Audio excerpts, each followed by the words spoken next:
And we're live. I saw that in minutes. So I keep talking about all the stuff Disney is doing on Disney Plus and all the series that are to come.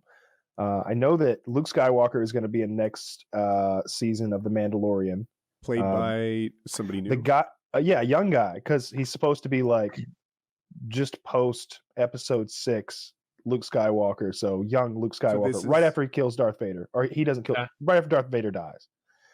I'm waiting on you to process. I am. So Obi-Wan kills Obi-Wan kills Anakin, Darth Maul, I guess. And then Anakin becomes Darth Vader. No, this is all right. You're a little mixed up. Okay, so Luke Skywalker faces off with Darth Vader at the end of Episode 6. Are you sure it's not 3?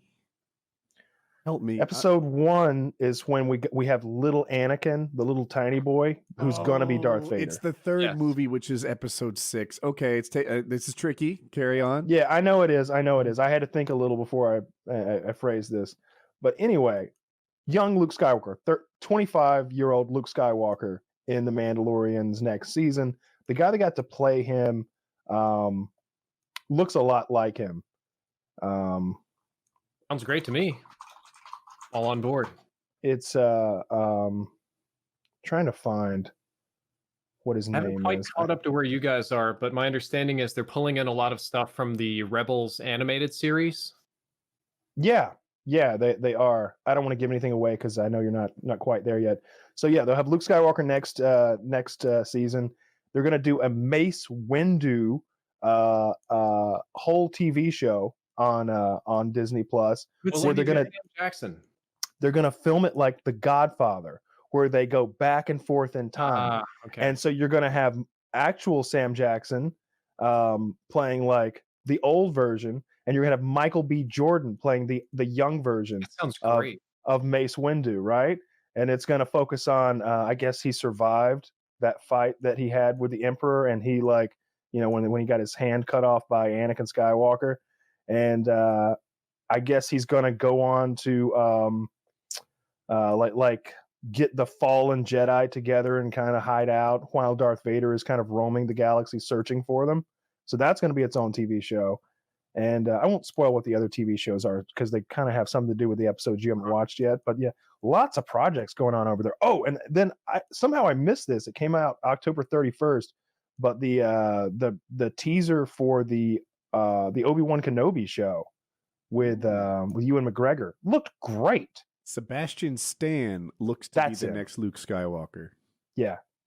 And I saw, maybe I'll show everyone a picture of him. He looked good to me. Yeah, it looks a lot like him. Here. More handsome for sure. He doesn't have that mole. They kind of did him up right there.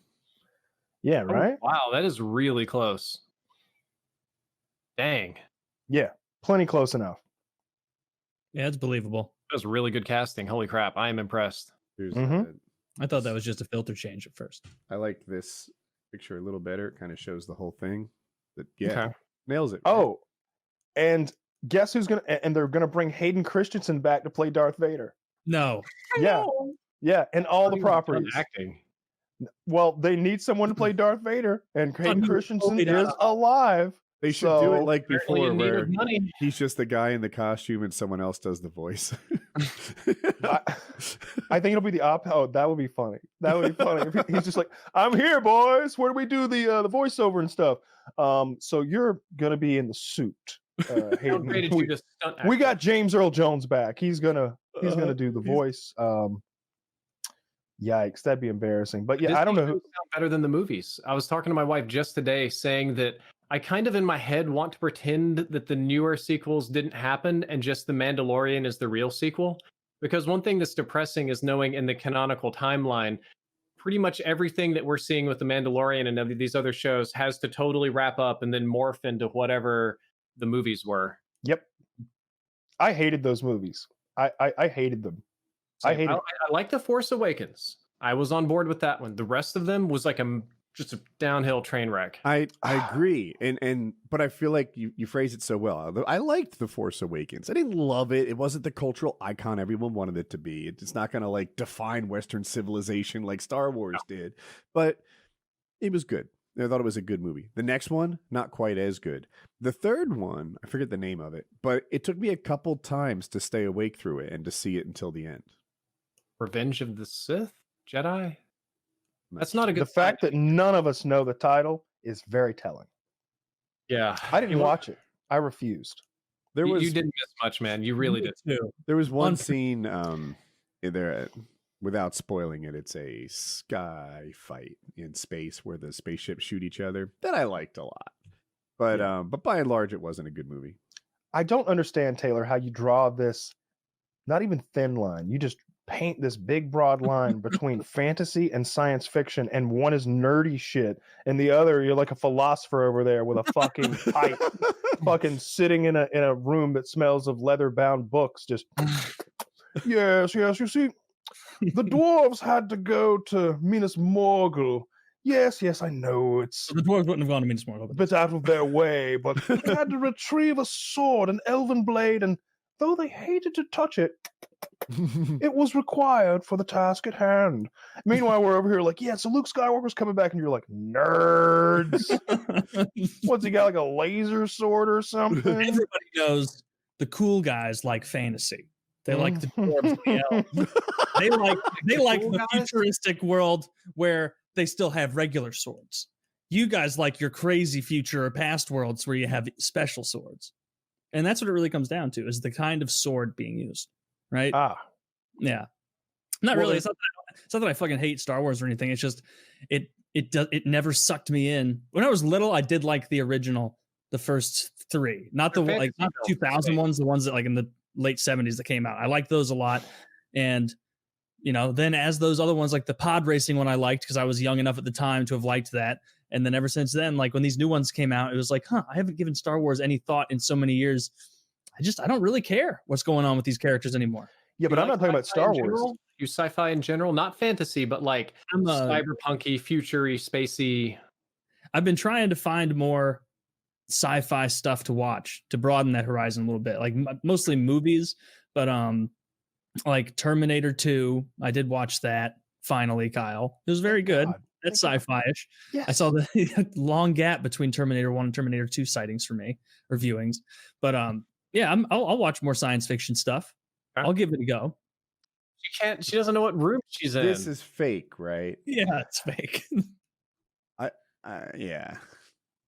Better special effects than the Mandalorian in that porn, right? Oh, boo. Am I the only one? Mandalorian talk again. Sometimes I watch and I'm like, this is pretty cool. This is maybe even what I want, right? Because it's somehow a realistic Star Wars, right? Like when I watch the movie, there's maybe a little too much lens flare, a little too much cinema effect that almost makes it seem like this isn't real. This is a movie. When I watch Mandalorian, it looks like children playing in the rocks being videoed on a cell phone. And I'm like, it just, on some level, it looks cheap and pedestrian. On another level, it's like, well, but it's not cinematic and there's not lens flares everywhere. It looks real. And I go back and forth from time to time. No, it's not just you. I agree. The Mandalorian's more grounded, which I think, even though the original couple of films were fantasy, especially the first one, there was sort of a real element to it out there in the desert. The Mandalorian has that, whereas especially the newer movies are like, we're riding on the CG ship to the CG fight with the CG animals, and check it out, our lightsabers have RTX, and yeah, no, Mandalorian's great. It's a little more grounded. I don't think it looks cheap though. I think the special effects look great. I'll say this: anytime the environment is bigger than a room, it's the desert. This place is so clearly filmed in like Southern California that they're always just like jumping around on rock hills in Southern California. It doesn't seem. I don't think it is. They go from. I thought it was filmed in like. It is filmed in California. Huh. I don't know. That's been the same thing for like 50 years. At this point, I think I associate Southern California with space. Okay, it just looks too standard to me. I don't know. I don't have the vocabulary to really pin down why the Mandalorian. Like, is this just what real space cowboys look like? Real space cowboys? Right, right. You know, I don't know exactly what real space cowboys are supposed to look like, but this looks like pedestrian to me, like a thing that an 8th grader who was really into video would put together. And then on the other hand, it's like, right, but if you go too far in the other direction, then it looks like it's not real anymore. It's a movie you're watching. And I don't know what I want from it, but sometimes their costumes, the way they move, it all just looks fake. No, because it is fake, and you're being ridiculous. You just got to relax and enjoy it. You're like the kid that pulls at Santa Claus's beard. Maybe you're right. I can't describe why Mandalorian always seems to just Uncanny hit the Valley. target, but never the bullseye. It's Uncanny Valley. It's not so bad that it's like funny or it's silly, but it's also not movie quality, so it kind of falls in the middle somewhere that you may not be comfortable with. That could be. That could be.